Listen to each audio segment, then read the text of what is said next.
जब हिरण ने जड़ भरत जी को मोह में बांधा। रानियां, प्रजा और सांसारिक मोह सब छोड़कर भरत जी महाराज गंडकी नदी के किनारे त्रिकाल स्नान करने लगे। उन्होंने पर्णकुटी में रहकर दिन रात केवल भगवान का ध्यान किया। वन के पत्तों और फूलों से भगवान की आराधना करना और भगवान में मग्न रहना उनका धर्म और रोमांच बन गया था। एक दिन महाराज भरत ने देखा कि एक हिरनी गर्भवती पानी पी रही थी। तभी पीछे से सिंह की दहाड़ सुनाई दी। भयभीत हिरनी ने छलांग लगा दी। गर्भ की वजह से उसका बच्चा जन्म के समय नदी के जल में गिर गया। दुर्भाग्यवश हिरनी उसी समय अपनी जान गंवा बैठी। भरत जी ने देखा कि अब इस बच्चे की रक्षा करने वाली मां मौजूद नहीं थी। भरत जी ने सोचा कि अब उनका कर्तव्य बनता है कि इस बच्चे को बचाया जाए। वे तुरंत धारा की ओर दौड़े और पानी से बच्चे को अपने गोद में उठा लिया।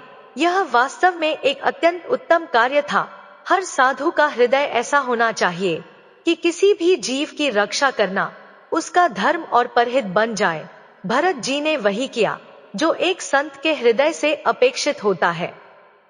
कुछ घंटे में ही हिरण के बच्चे में दौड़ने फिरने की शक्ति आ गई। अगले 2-3 दिन भरत जी ने उसे प्रेम और दुलार से पाला, लेकिन उस आसक्ति जो उनके पुत्र के स्नेह को दबाकर भगवान की ओर ले जा रही थी, अब हिरण के बच्चे में फैल गई। भरत जी हर समय उसे अपने गोद में रखते और प्यार से सहलाते। वे उसे हृदय से लगाकर कहते, बेटा, तेरा सर्वत्र मंगल हो। महान पुरुषों का हृदय कैसा होता है, यही दिखाया उन्होंने। जिस हिरण को उन्होंने स्वीकार किया, उसे परम पद की सुरक्षा प्रदान की, भले इसमें 3 जन्म लग जाए। महान संत अपनी परवाह नहीं करते। भरत जी ने सोचा, यदि इसे छोड़ दिया जाता तो कहीं कुत्ते, भेड़िए या अन्य शिकारियों के हाथ लग जाता। अब यह मेरी शरण में है, मुझे इसका दोष नहीं लगेगा। धीरे धीरे उनका ध्यान मोह और चिंता में व्यस्त होने लगा और भगवान की आराधना का नियम छूटा। फिर जब वे ध्यान में बैठना चाहते तो तुरंत इस स्मरण से उनकी चेतना भटक जाती। भरत जी की दृष्टि हर समय उस हिरण के बच्चे पर बनी रहती थी। यदि वह केवल 5 मिनट के लिए भी उनकी दृष्टि से ओझल हो जाता तो वे वैसे ही परेशान हो जाते। आकाश में देखते तो चंद्रमा में हिरण का चिन्ह दिखाई देता और पृथ्वी में खुरों के निशान देखकर कहते, पृथ्वी कितनी सौभाग्यशाली है। मृग शावक के चरणों के चिन्हों से यह भूमि अंकित है। यह वही दशा है जो केवल प्रेमियों को आती है, जो भगवत मार्ग के पथिक होते हैं। उनका हृदय बड़ा द्रवित और एकाग्र होता है। वह जहां जाता है उसके विचार और भाव वहीं जाते हैं। जैसे भगवान में प्रेम करता है, उसी तरह वह अपनी दृष्टि और हृदय के प्रेम से उस पर ध्यान करता है। इसलिए ऐसे हृदय को बहुत संभाल कर रखना चाहिए। जिस हृदय में भगवान का नाम चल रहा होता है, वह एक द्रवण क्रिया में लगा होता है। यदि उस समय कोई आसक्ति किसी जीव में लग जाए तो वही बड़े हृदय और बड़े प्रेम वाले अनुभव करते हैं। उनका प्रेम किसी दिन, किसी समय, किसी व्यक्ति या प्राणी में पूरी तरह लग जाता है। भरत जी का प्रेम उस हिरण में इतना गहरा और पूर्ण था कि जब अंतिम समय आया तो उनका शरीर और हृदय उसी हिरण के चिंतन में विलीन हो गया। बड़ी हानि तब हुई जब भरत जी ने भगवान के चिंतन के लिए अपना चक्रवर्ती पद और राज्य छोड़ दिया। रानियों, पुत्रों, समाज और प्रजा का सुख सब त्याग दिया। लेकिन अब उनका अंतिम समय आया जब हिरण की आसक्ति में हिरण को देखते और उसके चिंतन में मग्न रहते हुए उनका शरीर छूट गया। इतने बड़े महापुरुष भगवान ऋषभदेव के पुत्र चूक के कारण अगला जन्म हिरण के रूप में हुआ। मृग बने हुए राजर्षि भरत जी के मन में पूरी स्मृति थी, मैं पहले भरत राजा था, हिरण की आसक्ति के कारण मुझे मृग का रूप मिला, अब तो अपनी माता मृगी का त्याग करना पड़ा। भरत जी फिर कलंज पर्वत से गंडकी नदी के पास तपस्या के लिए आए, जहां शालिग्राम भगवान प्रकट होते थे। वैसे ही जैसे वे भरत रूप में भजन करते थे, अब मृग रूप में भजन करने लगे। हरी घास चरते समय भी भय रहता कि कहीं आसक्ति ना हो जाए। इसलिए वे केवल सूखे पत्ते चबाकर रात रात भर गंडकी नदी में अपने मृग शरीर को खड़े करके भजन करते रहे। प्रारब्ध की छाया देखते हुए अंत में उन्होंने आधा शरीर गंडकी नदी में डुबाकर भगवान का स्मरण करते हुए शरीर त्याग दिया। जब मृग शरीर त्यागा गया तब भगवान सुखदेव ने कहा, हे राजन परीक्षित, आंगर गोत्र में ऐसे ब्रह्म संबंध और ब्रह्म कर्म से युक्त ऋषि का जन्म हुआ जिनका जीवन भक्ति और तपस्या से ओतप्रोत था। भरत जी का जन्म जड़ भरत आंग रस गोत्र में हुआ। उनके पिता महान और श्रेष्ठ ब्राह्मण थे और माता विद्या, शील, आचार रूप, उदारता, धर्म और व्रत पालन करने वाली श्रेष्ठ स्त्री थी। उनके परिवार में 9 पुत्र हुए और दूसरी पत्नी से 1 पुत्र और 1 कन्या। इनमें से महाराज भरत जी थे। मृग शरीर का त्याग करके वे इस जन्म में ब्रह्मबोध संपन्न महापुरुष के रूप में जन्मे। उन्हें अध्यात्म ज्ञान पढ़ने की आवश्यकता नहीं थी, क्योंकि मृग शरीर में ही उनका भजन पूर्ण हो गया था। यद्यपि पशु शरीर में भजन करना सामान्यतः संभव नहीं होता, लेकिन राजर्षि भरत ने मृग रूप में जो भजन किया और परहित के लिए जीवन समर्पित किया, उसका प्रभाव इतना प्रबल था कि अब इस जन्म में उनका पूर्ण ब्रह्मबोध और स्मृति बनी रही। भरत जी को पूरी याद थी, मैं राजर्षि भरत था, चूक के कारण मृग बना, अब मैं इस ब्रह्मऋषि के कुल में जन्मा हूँ। पूर्व जन्म की पूर्ण स्मृति होने के कारण उनके जीवन में कोई विघ्न नहीं आया। बाल्यावस्था से ही वे भगवत स्मरण में लीन रहते, उनके ओठ बंद रहते और पागलों जैसी चेष्टा करते, श्री भगवान के चरणों का स्मरण करते, स्वयं को मूर्ख, पागल, अंधा, बहरा दिखाते। ऐसा वे इसलिए करते थे कि किसी से असली अपनापन या मोह न हो। उनके हृदय में आत्म प्रेम और विप्रपुत्र स्नेह से बंधे संस्कार थे। पिता उन्हें अत्यधिक प्रेम करते थे क्योंकि वे ब्रह्मबोध संपन्न महापुरुष थे, परंतु सबको यह भी पता था कि बालक पागल जैसा व्यवहार करता है। शास्त्रानुसार विवाह पूर्व के जितने भी संस्कार ब्राह्मणों के होते हैं, वे बालक में सहज रूप से विद्यमान थे। भरत जी के पिता ने उन्हें सभी संस्कारों और शिक्षाओं से युक्त किया। उन्होंने सोचा कि पुत्र को शिक्षा देना उनका धर्म और कर्तव्य है। बड़े प्रेम से उन्होंने भरत जी को समझाया, ऐसा पवित्र कैसे बनाया जाता है, आचमन कैसे किया जाता है, कैसे रहना चाहिए। लेकिन भरत जी बिल्कुल उपदेश के विरुद्ध आचरण करते। उन्होंने पिता के उपदेश को मानने की बजाय उसके विपरीत ही व्यवहार किया। पिता की यही चिंता थी कि उनकी आसक्ति पुत्र पर ना पड़ जाए और पुत्र की आसक्ति पिता पर ना पड़े। उन्होंने सत्य और धर्म का पालन करते हुए बार बार यही कहा, सच्चा पति वह होना चाहिए जो अपनी पत्नी के प्रति समर्पित और आदर्श हो, पिता के प्रति प्रेम और श्रद्धा का प्रतीक हो और पत्नी का सम्मान और देखभाल करता हो। ऐसा आचरण करना चाहिए। भरत जी के पिता ने कई उपाय किए। उन्होंने सावित्री और अन्य पद्धतियों के अनुसार उन्हें गायत्री मंत्र याद कराने की कोशिश की। 4 महीने तक वर्षा काल, बसंत, ग्रीष्म, चैत्र, बैशाख और ज्येष्ठ में लगातार प्रयास किया।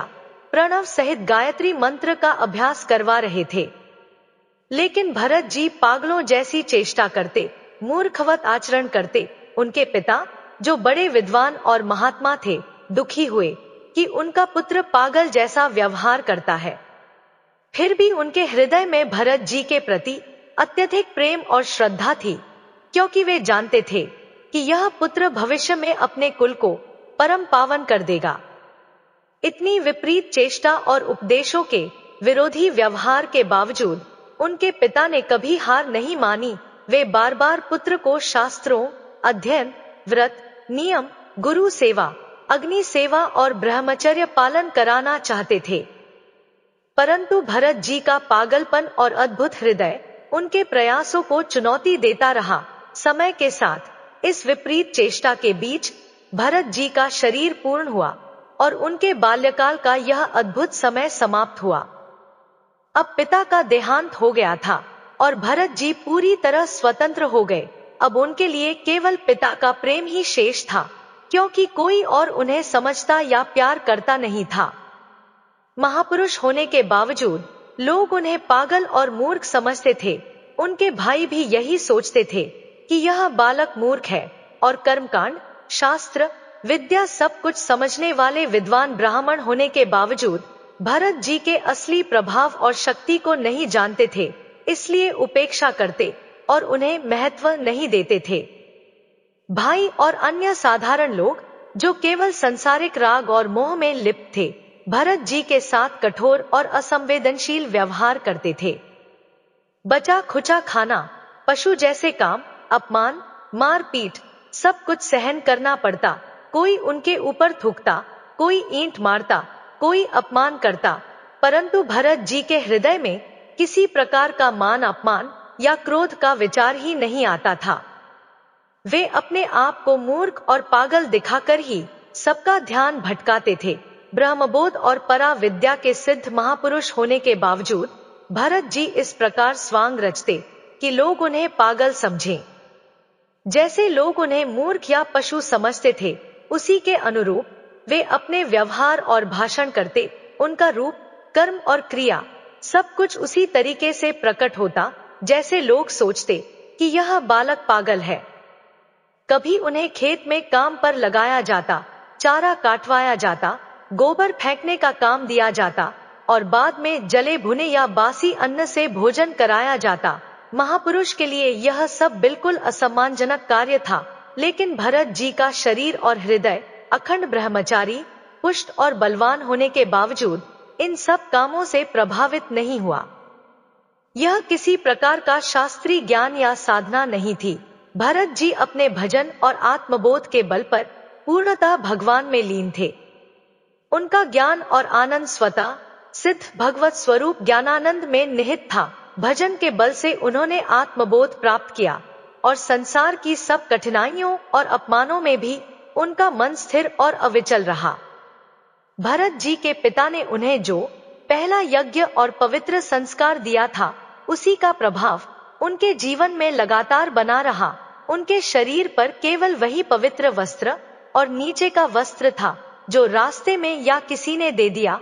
कभी कभी उन्हें काम में लगा दिया जाता, कभी कुछ खा लिया।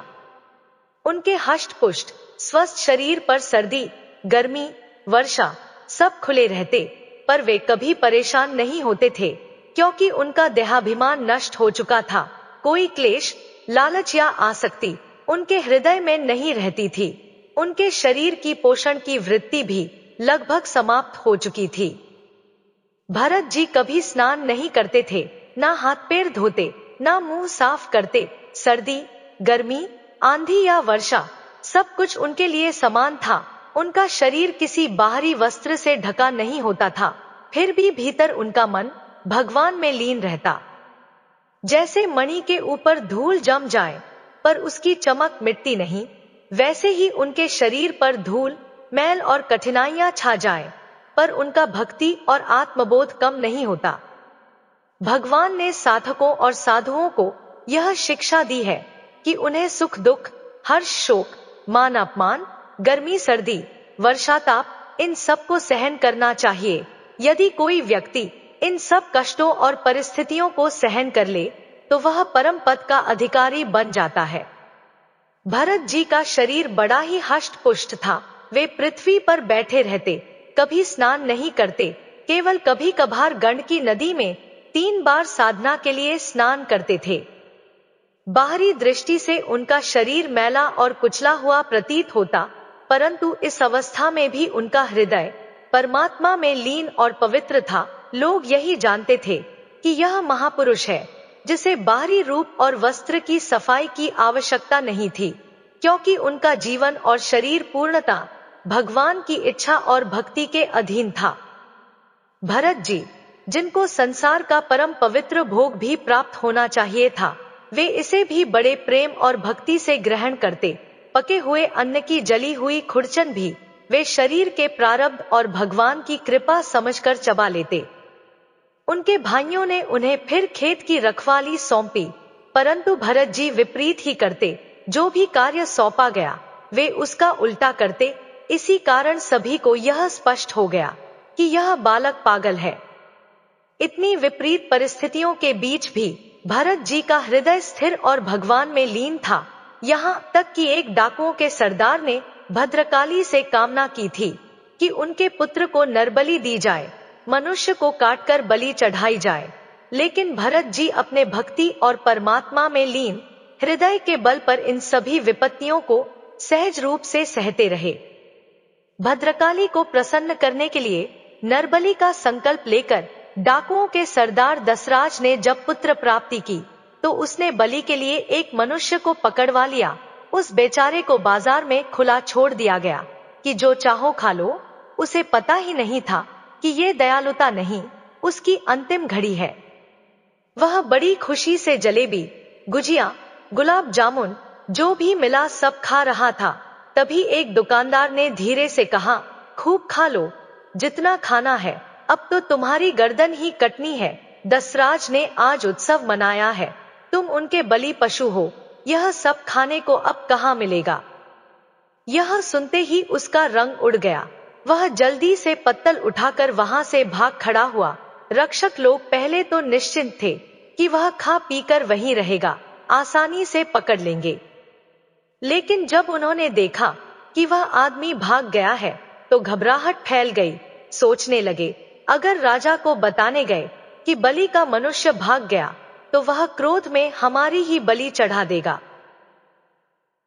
इसलिए उन्होंने निश्चय किया कि तुरंत किसी और मनुष्य को पकड़ना चाहिए, वरना जान का संकट है। रात का समय हो गया।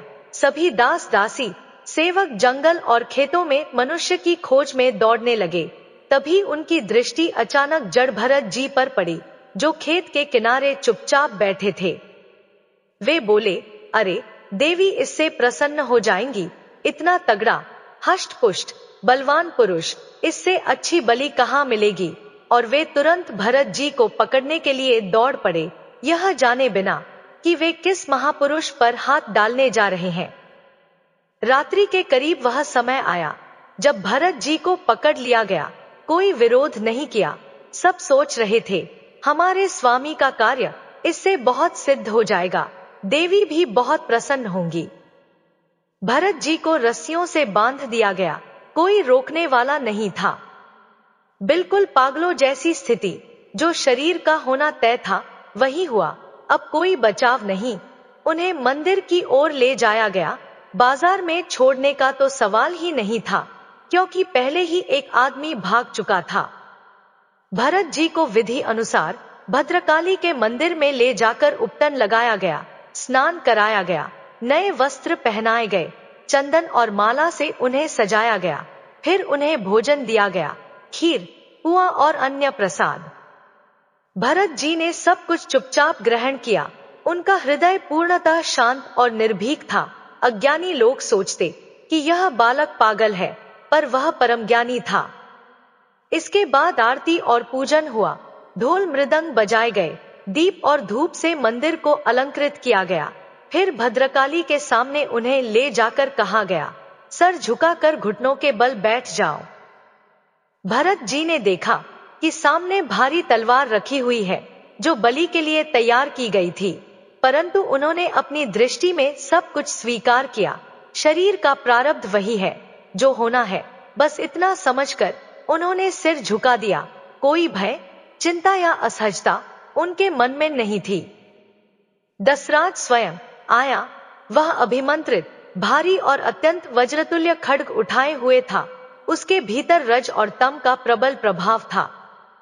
अब वह ब्रह्मस्वरूप, ब्रह्मबोध से संपन्न, रागरहित महापुरुष भरत जी की गर्दन पर तलवार चलाने के लिए तैयार खड़ा था।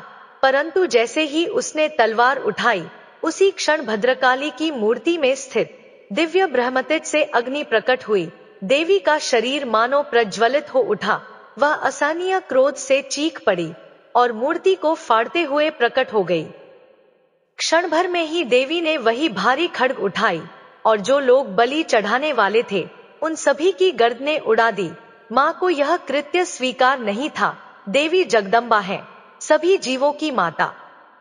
वह कैसे सहन कर सकती है कि उनके ही पुत्र अन्य असहाय जीवों का वध कर आनंद लें। जगत जननी कभी भी किसी जीव की निरर्थक हत्या से प्रसन्न नहीं होती। जिसने भी अन्य प्राणियों को कष्ट देने का प्रयास किया, चाहे वह रक्तबीज हो, देवी ने उनका विनाश किया है। इसी प्रकार यहाँ भी जो लोग निर्दोष मनुष्य की बलि चढ़ाकर माँ को प्रसन्न करने का भ्रम पाले थे, माता भद्रकाली ने उन्हें वहीं पर समाप्त कर दिया। देवी के शरीर से अग्नि सी धधक रही थी और उन्होंने कराल रूप धारण कर समस्त पापियों को काट डाला।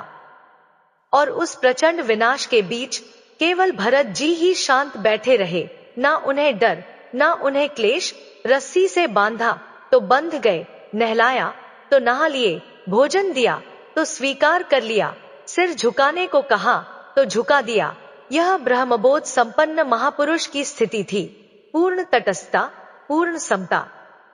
देवी ने सबका सहार कर दिया, पर भरत जी के पास आते ही शांत हो गई। माता जानती थी, महापुरुष पर अन्याय करने का दुष्परिणाम सर्वनाश ही होता है।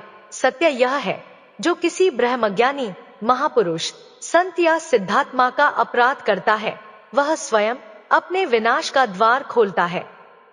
महापुरुष की निंदा और अपराध से बचना चाहिए, क्योंकि उसका फल अत्यंत भयानक होता है। देवी भद्रकाली ने भी अपने उपासकों के अपमान और अन्याय को सहन नहीं किया। ब्रह्मबोध संपन्न महापुरुष पर अन्याय का स्वरूप देखकर उनके शरीर में अग्नि प्रकट हुई और मूर्ति फोड़ते हुए उन्होंने अपने उपासकों को काट डाला। इसके बाद हिरण रूपी भरत जी पुनः मानव रूप में आए। अब वे सवीर देश के राजा रहुगण के समक्ष जा रहे थे, जिसे उनके करकमलों से पोषित किया गया था।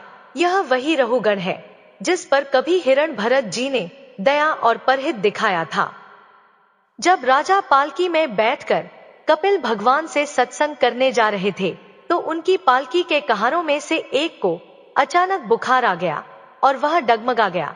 पालकी हिलने लगी।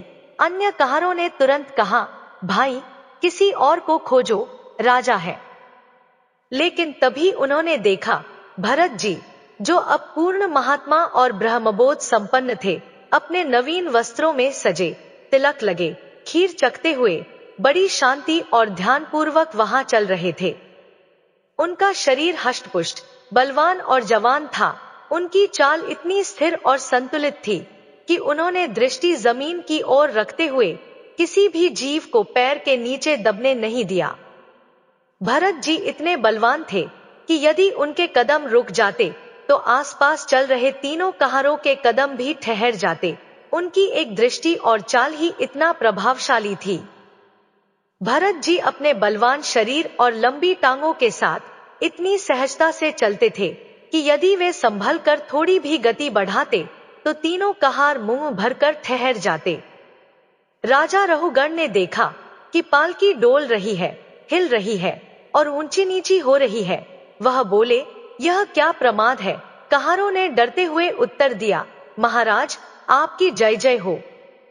आप चाहे तो हमें दंड दे सकते हैं, पर हम निर्दोष हैं। यह नया कहार जो आया है, इसका सारा दोष है। महाराज हमारा प्रमाद नहीं, हम नियम के अनुसार पालकी चला रहे हैं। यह नया कहार बहुत बलवान है, जैसे वह हिला देता है वैसे पालकी हिल डुल जाती है। वह हमारे जैसा नहीं चल रहा है। राजा रहुगण ने सोचा, यदि यही संसर्ग दोष उत्पन्न करेगा तो सब में दोष फैल जाएगा, इसे दंडित करना चाहिए। वे थोड़ा क्रोधित हुए। ध्यान रहे कि उन्होंने महापुरुषों का सत्संग प्राप्त किया था, कपिल भगवान के मार्गदर्शन में सत्संग प्राप्त किया था और दुलार भी उन्होंने अनुभव किया था। लेकिन इस क्षण क्रोध से भरे हुए उन्होंने व्यंग्यपूर्ण वचन कहा, अरे भैया, हमें तो लगता है कि तुम बहुत दुबले पतले हो। हमें लगता है तुम बहुत थक गए हो। अच्छा, तुम्हारे साथियों ने भी सहारा नहीं दिया। अच्छा, ऐसा लगता है कि तुम पूरा बल लगाकर अकेले ही पालकी ढो रहे हो। तुम्हारा शरीर बहुत पतला है, ताजा और मजबूत नहीं है। हमें लगता है कि तुम जवान भी नहीं हो, बुढ़ापा तुम्हें घेर रहा है। भरत जी पर राजा रहुगण बार बार ताना मारते रहे, परंतु भरत जी मौन ही रहे, मानो उन्हें कुछ सुनाई ही नहीं दे रहा हो। उनकी दृष्टि में ना पालकी का कोई अर्थ था, ना शरीर का। दोनों ही पंचभूतों से निर्मित अविद्या के कार्य मात्र, और भाषण करने वाला भी उसी अविद्या में बंधा हुआ जीव, इसलिए वे कुछ नहीं बोले। किंतु पालकी अब भी पूरी तरह सीधी नहीं चल पा रही थी। जैसे कहीं कहीं सैकड़ों की संख्या में चींटियां सीधी रेखा में चलती हैं। भरत जी ने उन्हें बचाने के लिए हल्की सी छलांग भर दी। बाकी कहारों ने तो संतुलन बनाए रखा, पर यदि भरत जी ना पकड़ते तो पालकी नीचे गिर जाती। यह देखकर राजा रहुगण का क्रोध भड़क उठा। वे आग बबूला होकर बोले, अरे यह क्या, तू जीते जी मर गया है क्या?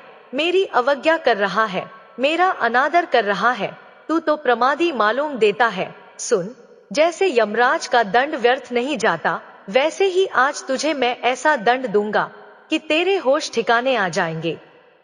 जड़ भरत जी ने पहली बार राजा की ओर देखा, मुस्कुराकर मन में बोले, इलाज तो हमारा तुम्हारा पहले ही हो चुका है महाराज।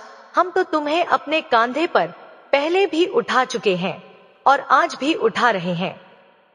3 जन्मों की यात्रा के बाद अब तुम्हारा उपचार पूरा होगा। राजा रहुगण निरंतर बोलते जा रहे थे। उन्हें अपने पांडित्य और ज्ञान पर बड़ा अभिमान था। वे स्वयं को अत्यंत बुद्धिमान समझते थे, लेकिन भरत जी ने देखा कि उनके भीतर की बुद्धि अभी कच्ची है।